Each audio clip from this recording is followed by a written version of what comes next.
بڑے افسوس اور دکھ کے ساتھ یہ بات میں کرنا چاہتا ہوں، وہ ہندوستان جس کے خلاف پورا مسلمان معاشرہ کھڑا ہو گیا، اس عورت کو، اس پورے کی پوری جماعت کو گھٹنے ٹیکنے کے اوپر مجبور کر دیا گیا کہ انہوں نے ہمارے نبی کے خلاف پردہ سرائی کی ہے۔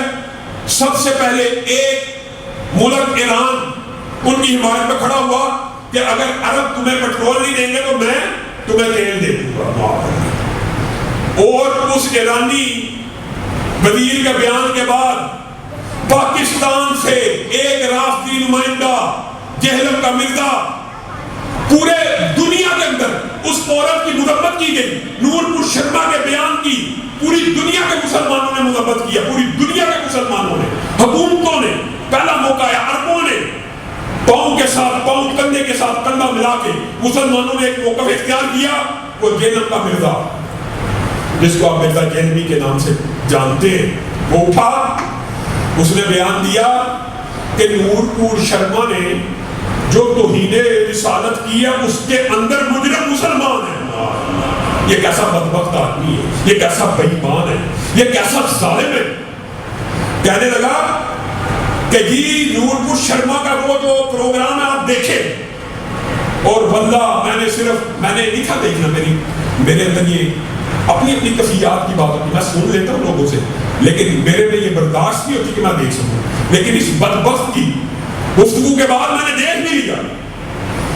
اور یہ اتنا بڑا جھوٹا اور کذاب ہے، اس نے کلپ بنایا ہے کہ آپ وہ پروگرام دیکھیں، آپ کو پتہ لگے گا کہ مسلمانوں نے ہندو مذہب کی توہین کی تھی، اور نور پور شرما نے ریبٹل کے طور کے اوپر، جواب کے طور کے اوپر، الزام کے طور کے اوپر یہ باتیں کی ہے۔ جب آپ کسی کے مذہب کو چھیڑیں گے وہ آپ کے مذہب کے اوپر حملہ کرے گا۔ یہ ایسا بدبخت ہے، اس کی ترجمانی کرنا شروع کر دی۔ اس کی ترجمانی کس کی؟ نور پور شرما کی۔ میں نے پورا پروگرام دیکھا، اللہ کی قسم کسی مسلمان نے نور پور شرما کو اکسانا تو دور کی بات ہے، رائی برابر بھی نہیں چھیڑا، اور نہ کسی نے ہندو مذہب کی رتی برابر توہین کی۔ یہ اس قدر جھوٹا ہے، یہ اس قدر کذاب ہے، یہ اس قدر دجال ہے۔ اس کو پہلے یہ صحابہ کی عصمت کے اوپر حملہ ہوا، اب یہ بتائیے پھر ہم کہتے ہیں رافضی ہے بے ایمان، تو لوگ کہتے ہیں آپ اس کو رافضی کو کہتے ہیں۔ امہات المومنین کی توہین ہو چکی، اور یہ وہ توہین کرنے والے کا نمائندہ بن گیا، اور نمائندہ بن کے کہہ رہا ہے، اور یہ اتنا بڑا جھوٹا ہے۔ جب بھی اس کو کہا جائے تو نے یہ کہا تھا، اگلے دن کلپ بنا دیتا ہے، میں نے یہ نہیں تھا کہا، میں نے یہ کہا تھا۔ اس کا سیاق اس پر جھوٹ کے اوپر جھوٹ۔ ہمارے ساتھیوں کے اوپر صحابہ سے زیادہ نمائشیں آئی ہیں، ہم نے اس کی گرفت کی تو کہنے لگا یہ مطلب نہیں تھا، اس کا مطلب یہ پھر جھوٹ۔ قادیانی جی اہل کتاب سے بہتر ہیں، گرفت کی اور میں نے یہ نہیں تھا کہا، پھر جھوٹ۔ چھڑے حافظ کی کوئی فضیلت نہیں، گرفت کی، میں نے یہ نہیں تھا کہا، جھوٹ کے اوپر جھوٹ بولتا چلا جا رہا ہے۔ اور اب